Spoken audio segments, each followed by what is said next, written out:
Hello दोस्तों, learn triple E channel पर आपका एक बार फिर से स्वागत है। मैं हूं आपका दोस्त जगदीश जोशी। दोस्तों, इस वीडियो में हम डिस्कस करने वाले हैं जो पूरे वीक में आपने हमारी वीडियोस पर जो भी क्वेश्चंस करे हैं, जो भी कमेंट करे हैं, उनका रिप्लाई मैं आज आपको करूंगा। जिन जिन लोगों ने भी क्वेश्चंस करे थे, मैं कोशिश करता हूं कि इस वीडियो में उन सभी के क्वेश्चंस जो हैं वो कवर हो जाएंगे, और कुछ को मैंने कमेंट में भी मैं उनका रिप्लाई कर देता हूं, लेकिन जिनका मुझे लगता है कि इन्हें वीडियो के थ्रू समझाना चाहिए वो मैं वीडियो के थ्रू उनके क्वेश्चंस ले लेता हूं। तो चलिए स्टार्ट करते हैं कि इस वीक में कौन कौन से क्वेश्चंस हैं। तो सबसे पहले शंकर जी का यहाँ पे क्वेश्चन है। ये कहते हैं कि सर प्रिवेंटिव मेंटेनेंस पर वीडियो बनाइए। अब देखिए, प्रिवेंटिव मेंटेनेंस होता क्या है, पहले हमको ये समझना पड़ेगा कि पीएम होता क्या है। तो वैसे तो प्रिवेंटिव मेंटेनेंस के ऊपर एक काफ़ी लंबी चौड़ी वीडियो बन सकती है, काफ़ी अच्छा टॉपिक है ये। पीएम जो होता है, हमारा प्रिवेंटिव मेंटेनेंस जो होता है, वो हम किसी भी मशीन का एक, या तो जब हम कोई मशीन नहीं खरीदते हैं तो उस मशीन का जो डॉक्यूमेंट्स जो हमको मिलते हैं, मैनुअल जो मिलता है, और जो अदर जो हमको उसके साथ पेपर्स मिलते हैं, उनमें जो डिजाइनर जो होता है मशीन का, वो ऑलरेडी सेट करके रखता है कि इस मशीन का इतने इतने टाइम के बाद हमको प्रिवेंटिव मेंटेनेंस करना चाहिए। या फिर जब हमारी मशीनें काफ़ी पुरानी हो जाती हैं, या फिर हमारे पास अगर कोई डेटा नहीं है मशीन का, तो हम जब मशीन पे काम करते हैं, जब हम मशीन का मेंटेनेंस करते हैं, तो उस मेंटेनेंस करने के अकॉर्डिंग ही हम डिसाइड कर लेते हैं कि मतलब कि अगर कोई भी पार्ट्स हमारा मान के चलिए कोई मोटर है, उस मोटर की ओवरलोड अगर काम नहीं कर रही है, तो हमें एक प्रिवेंटिव मेंटेनेंस का हमें एक शेड्यूल बनाना पड़ेगा। हमें मंथली शेड्यूल बनाना पड़ेगा या फिर क्वार्टरली शेड्यूल बनाना पड़ेगा। उसके अकॉर्डिंग हमें वो रिले बार बार चेक करनी पड़ेगी, उस रिले को ट्रिप करवा करके। या फिर अगर हम मोटर के फ़ैन की बात करें, या फिर अदर किसी मतलब कि मशीन के किसी मैकेनिकल पार्ट्स की बात करें, तो हम जब काम करते हैं इंडस्ट्री में, तो हमें काम करते करते इतना एक्सपीरियंस हो जाता है कि हम खुद भी डिसाइड कर सकते हैं कि इन मशीन के कौन कौन से पार्ट्स की लाइफ कितनी हो सकती है। तो हम उसी के अकॉर्डिंग अपना पीएम जो है वो डिसाइड कर लेते हैं। ठीक है। तो प्रिवेंटिव मेंटेनेंस वैसे इसके ऊपर काफ़ी अच्छा टॉपिक है, काफ़ी बड़ी वीडियो बन सकती है, काफ़ी मतलब कि और भी बहुत कुछ है इसके बारे में बताने के लिए। ये अगर मैं इसी वीडियो में बताने लगा तो काफ़ी लंबी बन जाएगी ये वीडियो। इस टॉपिक के ऊपर मैं अलग से वीडियो ज़रूर बनाऊंगा। नेक्स्ट जो क्वेश्चन है वो है कि जो insulation resistance value of three phase induction motor, ये पूछते हैं कि थ्री फेस इंडक्शन मोटर में इंसुलेशन का रेजिस्टेंस कितना होता है। तो देखिए, ये मोटर की कैपेसिटी के ऊपर डिपेंड करता है। यहाँ पे हम ये नहीं कह सकते कि जो इंसुलेशन रेजिस्टेंस है वो पर्टिकुलर मोटर के लिए कितना होगा, क्योंकि पहली बात तो ये है कि मैन्युफैक्चरर के ऊपर ये चीज़ डिपेंड करती है कि वो इंसुलेशन रेजिस्टेंस कितना रखता है। जितना ज़्यादा इंसुलेशन रेजिस्टेंस होगा उतना अच्छा माना जाता है। लेकिन अगर हम 1 HP की मोटर की बात करें, तो 1 HP की मोटर के लिए इंसुलेशन रेजिस्टेंस अलग होगा। और अगर हम 40 HP की बात करें, तो 40 HP के लिए इंसुलेशन रेजिस्टेंस की वैल्यू अलग होगी। तो वो मोटर की कैपेसिटी के ऊपर डिपेंड करता है कि इंसुलेशन रेजिस्टेंस जो है वो कितना होगा। ठीक है। नेक्स्ट क्वेश्चन है कि अगर ट्रांसफार्मर में सही अर्थिंग होगा तो रूम की neutral wire and earth wire में वोल्टेज रहेगा क्या। अब देखिए, अगर जो सब स्टेशन में हमने पढ़ा था कि मतलब एक वीडियो में हमने पढ़ा था, इसमें सब स्टेशन में ट्रांसफार्मर के न्यूट्रल को अर्थ क्यों करते हैं। इस वाली वीडियो में हमने जाना था कि हम सब स्टेशन में ट्रांसफार्मर में क्या काम करते हैं। ट्रांसफार्मर की जो सेकेंडरी साइड होती है, उसकी स्टार वाइंडिंग का जो न्यूट्रल पॉइंट होता है, उसको हम अर्थ कर देते हैं, ताकि हम तीनों लोडों का बैलेंस बना रहे। अगर कोई भी फेस में अगर अनबैलेंसिंग हो जाती है, या फिर अगर कोई भी फेस बीच में से अनबैलेंस हो जाता है, तो अर्थिंग की वजह से जो न्यूट्रल वाला पॉइंट है उसकी वजह से बैलेंस बना रही है। इस वीडियो में मैंने काफ़ी डिटेल में डिस्कस किया था इस चीज़ को, आप ये वीडियो देख सकते हैं। लेकिन अगर क्या होता है, अगर हमारा न्यूट्रल अर्थ नहीं होता है, तो इन केस मान के चलिए हमारा न्यूट्रल अगर कहीं से ब्रेक हो गया, या फिर अगर हमने न्यूट्रल अर्थ नहीं किया, तो क्या होगा, अगर कोई भी अगर फेस अगर अनबैलेंस हो जाता है, अनबैलेंस की कंडीशन हो जाती है, तो उस केस में क्या होगा, हमारा जो ट्रांसफार्मर की जो सेकेंडरी वाइंडिंग जो है, स्टार वाइंडिंग जो है, वो जल जाएगी। अगर हम न्यूट्रल को अर्थ करके रखते हैं, तो अर्थ करने से क्या होता है, न्यूट्रल पॉइंट का वोल्टेज जीरो हो जाता है। और हमेशा हम यही चाहते हैं कि न्यूट्रल पॉइंट का जो मतलब कि न्यूट्रल पॉइंट जो है वो हमेशा जीरो रहना चाहिए। अगर जीरो नहीं होगा तो तीनों फेस जो होंगे वो अनबैलेंस हो जाएंगे। अगर आप अपने घर में अर्थ पॉइंट और न्यूट्रल पॉइंट के बीच की वोल्टेज अगर आप मेजर करेंगे तो उसके बीच की वोल्टेज जो होती है वो जीरो नहीं होती है। वो वोल्टेज हमेशा आपको 1 वोल्ट, 2 वोल्ट, 3 वोल्ट, 5 वोल्ट के आसपास मिलेगी, लेकिन ये वोल्टेज हाई नहीं होनी चाहिए। अगर आप फेस वायर और अर्थ वायर के बीच वोल्टेज मेजर करेंगे और फेस वायर और न्यूट्रल वायर के बीच वोल्टेज मेजर करेंगे तो हल्का सा डिफरेंस आपको मिलेगा। फेस वायर और अर्थ वायर के बीच थोड़ी सी वोल्टेज आपको ज़्यादा मिलेगी। वो जो डिफरेंस होगा वो 3 से 4 वोल्टेज या 5 वोल्टेज के बीच का आपको देखने को मिलेगा। अगर हम अगली वीडियो क्वेश्चंस की बात करें तो इसमें ये पूछते हैं कि सर आपके सभी वीडियो देखता हूँ, समझता हूँ, पर सवाल ये है कि सिंगल फेज सबमर्सिबल मोटर के स्टार्टर में ओवरलोड रिले लगा सकते हैं क्या? वो सिंगल फेज ट्रिप होगा, अगर होगा तो उसके कनेक्शन कैसे होंगे? अब देखिए, मैंने जो ये वीडियो बनाई थी ये ड्यूअल स्टार्टर कनेक्शन की, तो इसमें मैंने आपको एक ड्यूअल स्टार्टर का बताया था, जिसमें मैंने आपको 3 फेस इनपुट देके 3 फेस आउटपुट लेके हम अपनी कोई भी 3 फेस इंडक्शन मोटर को कैसे प्रोटेक्ट कर सकते हैं, ये ड्यूअल स्टार्टर में मैंने आपको बताया था और उसके कनेक्शन समझाए थे। अब अगर आप एक सिंगल फेस का कनेक्शन करें, डबल फेस का कनेक्शन करें या 3 फेस का कनेक्शन करें, कनेक्शन आप किसी के लिए भी करें, किसी भी सप्लाई के लिए करें, लेकिन जो कंट्रोल कनेक्शन होंगे, कंट्रोल कनेक्शन हमेशा सेम रहेंगे। आप कंट्रोल कनेक्शन में कोई भी चेंज नहीं होगा। अगर आप ओवरलोड की बात करते हैं तो ओवरलोड में हम हमेशा एनसी पॉइंट, ओवरलोड का ध्यान से सुनिए, एनसी पॉइंट को हम यूज़ करते हैं। एनसी पॉइंट ही से हम प्रोटेक्ट करते हैं अपनी मोटर को, चाहे फिर वो सिंगल फेज की मोटर हो या 3 फेज की मोटर हो, उससे फर्क नहीं पड़ता है। नेक्स्ट जो क्वेश्चन है हमारा वो है कि सीलिंग फैन में प्राइमरी वाइंडिंग कौन सी है, सेकेंडरी वाइंडिंग कौन सी है, एंड मेन वाइंडिंग कौन सी है, एंड ऑक्सिलरी वाइंडिंग कौन सी है, ये हम कैसे पता करेंगे? तो देखिए, इनका क्वेश्चन है कि primary winding and secondary winding या फिर मेन वाइंडिंग या ऑक्सिलरी वाइंडिंग कह लीजिए, इसका हम किस तरीके से पता करते हैं। तो देखिए, सीलिंग फैन जो होता है हमारा, ये एक सिंगल फेस इंडक्शन मोटर होती है और सिंगल फेस इंडक्शन मोटर में हमारी 2 ही वाइंडिंग होती है। या फिर अगर आप सीलिंग फैन की बात कर लेते हैं यहाँ पे, तो सीलिंग फैन में 2 वाइंडिंग होती है। पहली वाइंडिंग है स्टार्टिंग वाइंडिंग और दूसरी वाइंडिंग होती है हमारी रनिंग वाइंडिंग। तो स्टार्टिंग वाइंडिंग में क्या होता है कि स्टार्टिंग वाइंडिंग जो होती है हमारी, उसमें नंबर ऑफ टर्न्स जो होते हैं वो कम होते हैं, जिसकी वजह से जो इंडक्टेंस है, इंडक्टेंस कम होता है और रेजिस्टेंस ज़्यादा होता है।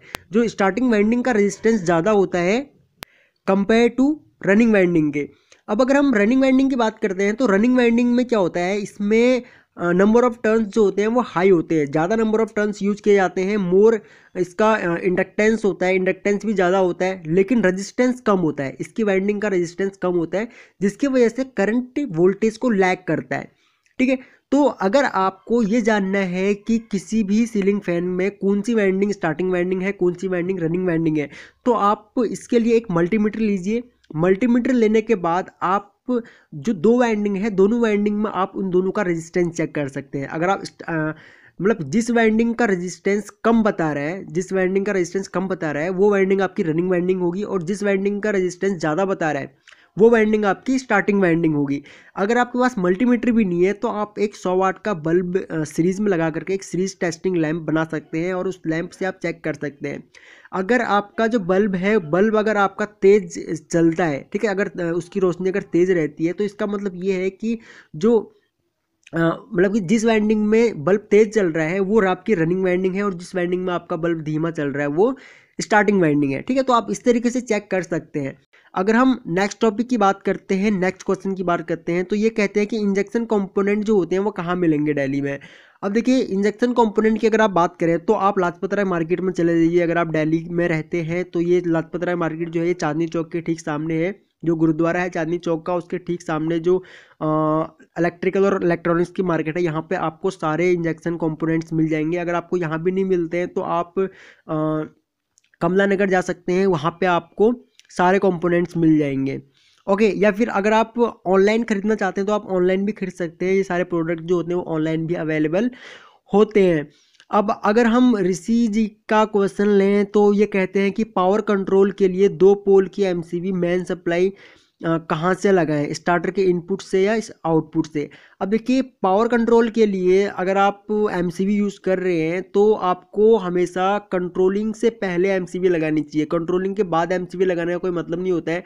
कंट्रोलिंग से बाद तो जो आपकी जो कंट्रोलिंग, जितने भी कंट्रोलिंग इक्विपमेंट जो आपने लगा रखे हैं, जितने भी कॉन्टैक्टर लगा रखे हैं, रिले लगा रखी है, वो ऑपरेट होंगी।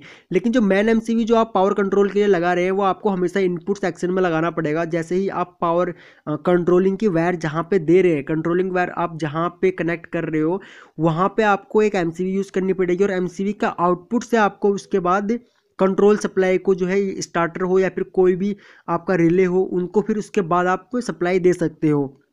नेक्स्ट जो क्वेश्चन है, नेक्स्ट क्वेश्चन में ये पूछते हैं कि सर रिले और कॉन्टैक्टर में क्या डिफरेंस है। अब देखिए ये क्वेश्चन जो है, ये क्वेश्चन काफ़ी इंपॉर्टेंट है और इंटरव्यू में बहुत ज़्यादा पूछा जाता है। अगर आप फ्रेशर है तो शायद आपसे हो सकता है ना पूछा जाए, लेकिन अगर आप फ्रेशर नहीं है, अगर आपके पास थोड़ा बहुत भी अगर एक्सपीरियंस है तो हो सकता है आपसे ये क्वेश्चन जरूर पूछा जा सकता है।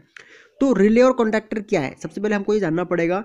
रिले और कॉन्टैक्टर जो होते हैं ये दोनों के दोनों इलेक्ट्रोमैग्नेटिक डिवाइस होते हैं। इन दोनों को हम एक तरीके से इलेक्ट्रोमैग्नेटिक डिवाइस की तरह यूज़ करते हैं, क्योंकि इनके अंदर एक कॉइल होती है जो कि हम सप्लाई, इसको इलेक्ट्रिकल सप्लाई दे करके ये एक मैग्नेट की तरह बिहेव करते हैं, और उसके बाद हम इनसे कोई भी अपना मैकेनिकल काम करवा सकते हैं। मतलब कि मैकेनिकल काम करवाने का मतलब मेरा ये है कि हम इनसे स्विचिंग करवाते हैं, स्विचिंग करवाने के बाद हम अपना कोई भी पावर कॉन्टैक्टर ऑन करवा सकते हैं, और या फिर कोई पावर का इक्विपमेंट्स ऑन करवा सकते हैं, या फिर किसी भी अपनी पावर के जो इक्विपमेंट्स हमारे ट्रांसफार्मर है, वीसीबी है, या फिर कोई सर्किट ब्रेकर है, उनको प्रोटेक्ट करवा सकते हैं। तो अगर हम रिले की बात करते हैं तो रिले, देखिए सबसे पहले हम कॉन्टैक्टर की बात करें तो कॉन्टैक्टर हमारे दो टाइप्स के होते हैं। नंबर 1 है हमारा पावर कॉन्टैक्टर और नंबर 2 है हमारा ऑक्सिलरी कॉन्टैक्टर।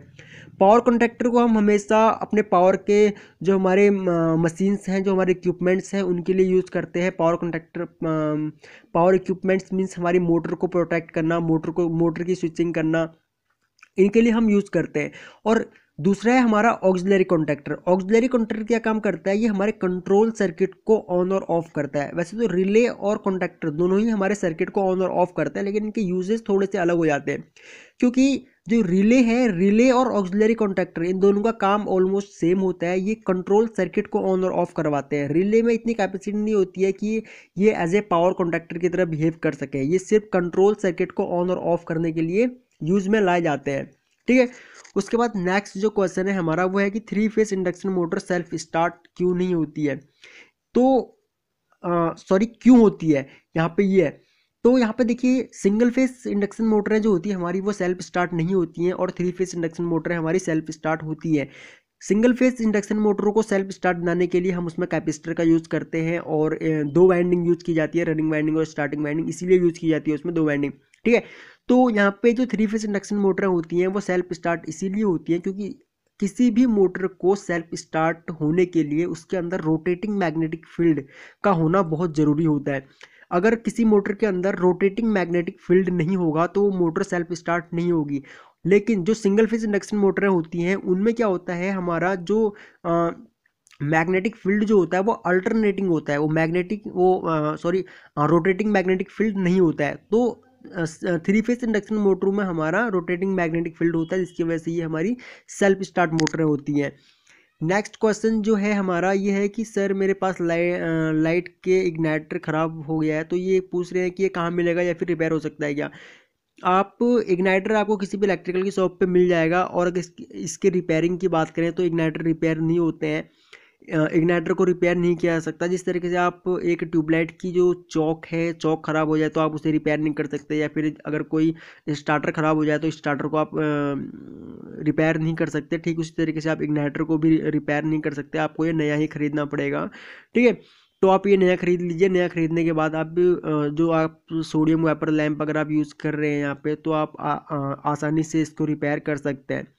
ठीक है, नेक्स्ट जो क्वेश्चन है ये पूछते हैं कि अगर पावर स्टेशन में डीसी सप्लाई बंद कर दें तो क्या हो, इस टॉपिक पर वीडियो बनाओ। अब देखिए जो मैंने सब स्टेशन में एक वीडियो बनाई थी कि सब स्टेशन में हम डीसी सप्लाई का इस्तेमाल क्यों करते हैं, डीसी सप्लाई को यूज़ क्यों करते हैं।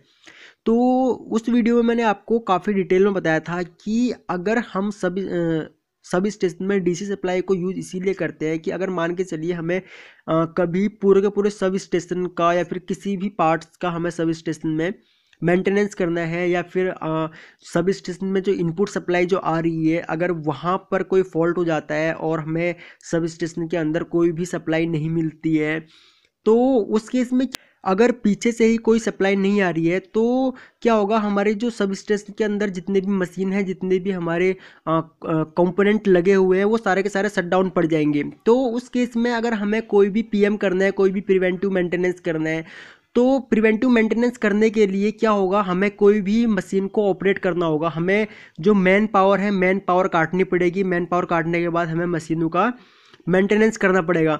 तो अब जब सप्लाई ही नहीं होगी सब स्टेशन में, हमारी पीछे से कोई पावर ही नहीं आ रही होगी, तो हम कैसे उस मशीन का पीएम करेंगे, कैसे हम मैन सप्लाई को काटेंगे।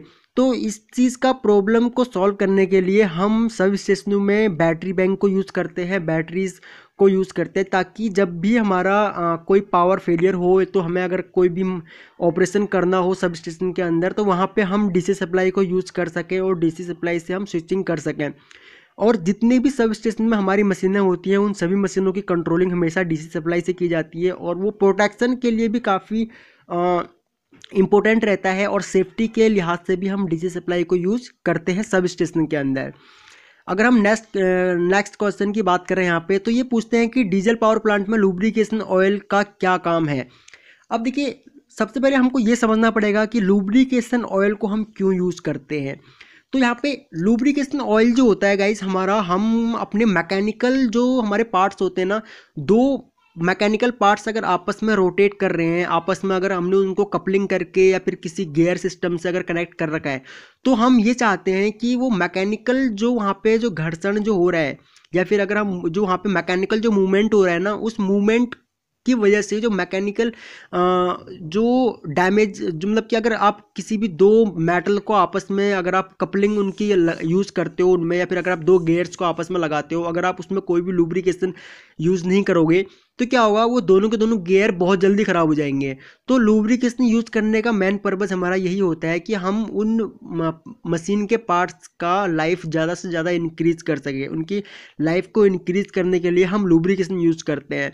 अगर आप अपने बाइक्स की बात करें, अगर आपके पास बाइक है, तो बाइक में आप टाइम टू टाइम उसमें क्या काम करते हैं, कैस्ट्रॉल ऑयल या फिर किसी अदर मतलब कि अदर कंपनी का ऑयल आप यूज़ करते होंगे, ठीक है। तो वो ऑयल जो आप यूज़ करते हैं वो लुब्रिकेशन के लिए यूज़ करते हैं, ताकि उसके अंदर का जो इंजन है, इंजन की लाइफ आप इंक्रीज़ कर सकें। इंजन में कोई जो आवाज़ें हो रही है, उन आवाज़ों को आप मतलब जब आप लुब्रिकेशन उसके अंदर ख़त्म हो जाता है, तो जो बाइक है हमारी वो काफ़ी मतलब आवाज़ करने लगती है या फिर धुआं देने लगती है ना। तो इस सब चीज़ से प्रोटेक्शन के लिए हम लुब्रिकेशन यूज़ करते हैं, ताकि हम अपने मशीन का जो मैकेनिकल पार्ट्स जो लगे हैं उनकी लाइफ हम इंक्रीज़ कर सकें। नेक्स्ट क्वेश्चन है कि ये कहते हैं कि यार double face control circuit wiring star delta की वीडियो नहीं मिली यूट्यूब पर। मैंने कि ये स्टार डेल्टा को डबल फेस मतलब कि जो कंट्रोल वायरिंग जो होती है वो डबल फेस की कंट्रोल वायरिंग करना चाहते हैं, और उसके ऊपर इनको यूट्यूब में कहीं भी वीडियो नहीं मिली है। तो मैं आपसे, ये नरेंद्र सिंह जी हैं, नरेंद्र सिंह जी, मैं आपसे ये कहना चाहूँगा कि आप हमारी स्टार डेल्टा वाली जो वीडियो है, आप उस वीडियो को देखिए। उस वीडियो को मैंने आपको एक कंट्रोल सर्किट जो बता रखा है ना, कि कंट्रोल सर्किट किस तरीके से हम बनाते हैं, तो आप सेम इसी तरीके का कंट्रोल सर्किट बनाइए। आप सेम कंट्रोल सर्किट को आप यूज़ कीजिए, और उस कंट्रोल सर्किट में आप डबल फेस का सप्लाई का यूज़ कीजिए। और इसके लिए आपको जो 3 कॉन्टैक्टर यूज़ करने पड़ेंगे, man contactor, delta contactor and star contactor. तो आप इन तीनों कॉन्टैक्टर को आपको 440 वोल्ट के आपके होने चाहिए, क्योंकि जो 2 फेसों की अगर हम सप्लाई की बात करते हैं तो 440 वोल्ट के आसपास वोल्टेज होती है।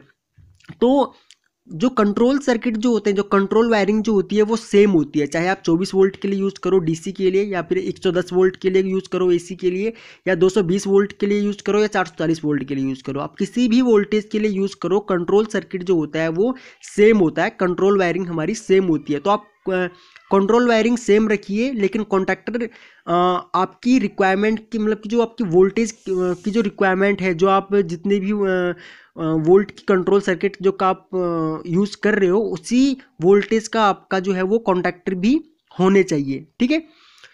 तो नेक्स्ट क्वेश्चन है आपका यहाँ पे कि what is 3 face protection of transformer and alternator in detail please.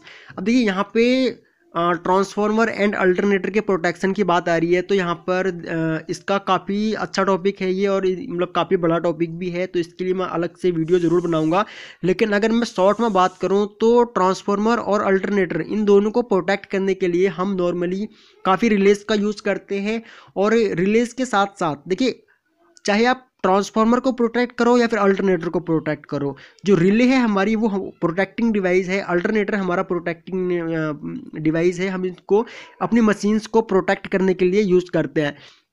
तो अब हम इन ट्रांसफार्मर और अल्टरनेटर में हम क्या काम करते हैं, इसमें हम तीनों फेसों में सीटी यूज़ करते हैं, और उस सीटी से हम एक रिले को, जो हमारा कंट्रोल रिले है, उस रिले को ऑपरेट करवाते हैं। अगर इन जो 3 सीटी है हमारी तीनों फेसों में, अगर इन तीनों मतलब कि फेस में अगर वोल्टेज थोड़ा सा भी अनबैलेंस होता है या फिर कोई फेस शॉर्ट हो जाता है, तो क्या होगा कि इस केस में हमारा जो रिले है वो ट्रिप हो जाएगी, और हमारा जो अल्टरनेटर या ट्रांसफार्मर है इसको प्रोटेक्शन मिलेगा।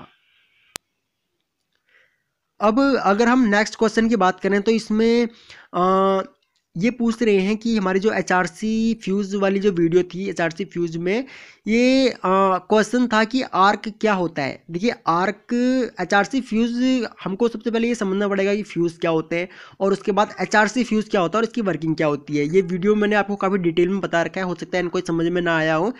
तो फ्यूज़ जो होता है हमारा, फ्यूज़ हमारा एक प्रोटेक्टिंग डिवाइस है, ठीक है, एक प्रोटेक्टिव डिवाइस है, हमारे सर्किट को प्रोटेक्ट करता है। तो हम फ्यूज़ को हमेशा सर्किट के सीरीज़ में लगाते हैं। ये तो कुछ बेसिक्स सी जानकारी हो गई। लेकिन आर्क की अगर हम बात करें तो आर्क जो हमारा HRC फ्यूज़ जो होते हैं ये हाई रेटिंग के होते हैं। ये लगभग मान के चलिए आप 200 एम्पियर, 150 एम्पियर, 250 एम्पियर, जो कि बहुत ज़्यादा करंट होता है। तो अगर आप इस केस में इतना हाई करंट, अगर इसका अगर फ्यूज़ अगर उड़ता है, फ्यूज़ अगर इसका मेल्ट होता है, तो क्या होता है, काफ़ी आर्क जनरेट करता है। यानी कि एकदम से अगर इसका फ्यूज़ मेल्ट होगा तो एक तरीके से अगर खुले में अगर इसका फ्यूज़ मेल्ट होता है और कोई इंसान अगर सामने है, या अगर आप कभी किसी मशीन का मेंटेनेंस कर रहे हैं, आपने फ्यूज़ लगाया, फ्यूज़ लगाने के बाद अगर आपने मैन पावर ऑन करी, मैन पावर ऑन करते ही अगर फ्यूज़ उड़ जाता है, तो क्या होगा, आपके सामने एकदम से मतलब कि काफ़ी एक लाइट पड़ेगी। तो ये फ्यूज़ जो होता है एक तरीके से, मतलब जब आप कहीं शॉर्ट सर्किट देखेंगे ना, कि ये फेस वायर और न्यूट्रल वायर को अगर कहीं पे शॉर्ट हो जाता है तो काफ़ी चिंगारी सी मारता है। तो सेम इसी तरीके से यहाँ पे जब फ्यूज़ उड़ता है, फ्यूज़ मेल्ट होता है, तो सेम इसी तरीके से यहाँ पे भी स्पार्किंग होती है, ठीक है, स्पार्क होता है, यानी कि आर्क जनरेट होती है। तो उस सब से बचाने के लिए हम HRC फ्यूज़ में क्या काम करते हैं, इसको चारों तरफ से कवर कर देते हैं, और एक कंटेनर के अंदर ये फ्यूज़ होता है, इसके अंदर जो होता है वो हम रेत भर देते हैं, या फिर अदर जो मतलब पार्ट्स जो होते हैं उसको भर दिया जाता है, ताकि आर्क जनरेट ना हो। आर्क का मतलब स्पार्किंग जनरेट ना हो। ओके गाइज, बाकी अगर आप डिटेल में जानना चाहते हैं तो आप HRC फ्यूज़ वाली वीडियो है, इसे देख सकते हैं, काफ़ी डिटेल में बताया गया है इस वीडियो के अंदर, तो आप इसे भी देख सकते हैं। ओके, जो नेक्स्ट वीडियो है, नेक्स्ट वीडियो में ये पंकज जी पूछते हैं, ये कहते हैं कि VCB में सेफ्टी कौन कौन सी होती हैं या फिर क्या होती हैं। देखिए, VCB को भी हम प्रोटेक्ट करने के लिए रिले को यूज़ करते हैं, और रिले जो होती है वो अलग अलग टाइप्स की होती है। यानी कि अर्थ फॉल्ट के लिए हम अलग रिले यूज़ कर रहे हैं, ओवरलोड के लिए हम अलग रिले यूज़ कर रहे हैं, और सिंगल फेसिंग के लिए हम अलग जो है रिले वो यूज़ कर रहे हैं। तो इस तरीके से इसके अंदर रिले ही यूज़ होती है। और बाकी मैं आपको प्रैक्टिकली दिखाऊंगा कि जो हमारा जो सर्किट ब्रेकर जो होता है, वैक्यूम सर्किट ब्रेकर, VCB, या फिर जो होती है हमारी, इसके अंदर किस तरीके से रिले लगी होती हैं और वो रिले किस तरीके से काम करती है। तो ये मैं प्रैक्टिकली आपको दिखाऊंगा भी। लेकिन इसके अंदर जो प्रोटेक्शन के लिए जो हम यूज़ करते हैं वो रिलेज को ही यूज़ करते हैं, और हर एक चाहे अर्थ फॉल्ट हो या फिर किसी भी चीज़ के लिए हम अलग अलग रिले होती हैं, और वो रिले ऑपरेट करवाई जाती हैं NC के थ्रू, ठीक है, NC टर्मिनल के थ्रू। देखिए, किसी भी रिले, कॉन्टैक्टर या फिर हमारा PLC, इसके अंदर NC पॉइंट जो होता है हमेशा सेफ्टी के लिए ही यूज़ किया जाता है, या फिर आप अदर स्विचिंग के लिए भी यूज़ किया जाता है, लेकिन ज़्यादातर सेफ्टी के लिए, जब अगर सेफ्टी की बात आती है ना, तो वहाँ पे हमेशा इनका NC पॉइंट यूज़ किया जाता है। अब अगर हम नेक्स्ट टॉपिक की बात करें तो यहाँ पर ये कहते हैं कि power factor and it's important. तो पावर फैक्टर, अगर पावर फैक्टर की बात की जाती है ना, तो पावर फैक्टर सबसे पहले हमको ये समझना पड़ेगा कि पावर फैक्टर होता क्या है। पावर फैक्टर किसी भी मतलब कि वोल्टेज और करंट के बीच के एंगल की जो कोसाइन वैल्यू होती है ना, जो वोल्टेज और करंट के बीच का जो एंगल जो बनता है। देखिए, अगर आपको मैं समझाऊं तो मान लीजिए ये है, अगर हमारा ये पॉइंट वोल्टेज है और ये करंट है, तो इन दोनों के बीच का जो एंगल बनेगा ना, वो एंगल की जो कोसाइन जो वैल्यू होगी, कॉस थीटा जो होगा, वो हमारा पावर फैक्टर होता है। ठीक है, यानी कि अगर आपको इंटरव्यूअर पूछता है कि व्हाट इज पावर फैक्टर, तो आप सिंपली इसका आंसर कर सकते हैं कि वोल्टेज और करंट के बीच के एंगल की कोसाइन वैल्यू को हम पावर फैक्टर बोलते हैं। ठीक है, तो ये थे कुछ क्वेश्चंस। आई होप कि आपको ये वीडियो पसंद आई होगी, और काफ़ी लंबा वीडियो बन गया। तो इस वीडियो में मेरा मतलब कि सभी के कमेंट्स, सभी के क्वेश्चंस का मैं एक ही वीडियो बनाने का मेरा मेन पर्पज़ यही रहता है कि हो सकता है जो किसी और का क्वेश्चन है वो आपका भी क्वेश्चन हो, तो इसी तरीके से सभी के क्वेश्चंस का एक ही वीडियो बनाने से आप सभी के डाउट्स एक साथ क्लियर हो जाएंगे। ठीक है, तो अगर आपके फिर भी कोई डाउट्स हैं इस वीडियो से रिलेटेड, या अगर आप हमें कोई सजेशन देना चाहते हैं, तो आप इस वीडियो के नीचे कमेंट कर सकते हैं, या फिर अगर आपके भी कोई क्वेश्चन है तो आप ज़्यादा से ज़्यादा हमारी वीडियोस पर कमेंट कीजिए। हम नेक्स्ट वीडियो में, जो नेक्स्ट संडे को जो वीडियो आएगी, हम कोशिश करेंगे आपके सभी कमेंट्स का रिप्लाई करने की, आपके सभी डाउट्स क्लियर करने की। ओके, अगर आप इस चैनल पर न्यू है तो आप इस चैनल को सब्सक्राइब कर लीजिए, बगल में जो बेल आइकन है उसे ऑन कर लीजिए, और आप अपने फ्रेंडों के साथ इस वीडियो को शेयर कर सकते हैं ताकि उनके भी डाउट्स क्लियर हो सकें। ओके, तो थैंक्स फॉर वॉचिंग, जल्द मिलते हैं अपनी नेक्स्ट वीडियो में।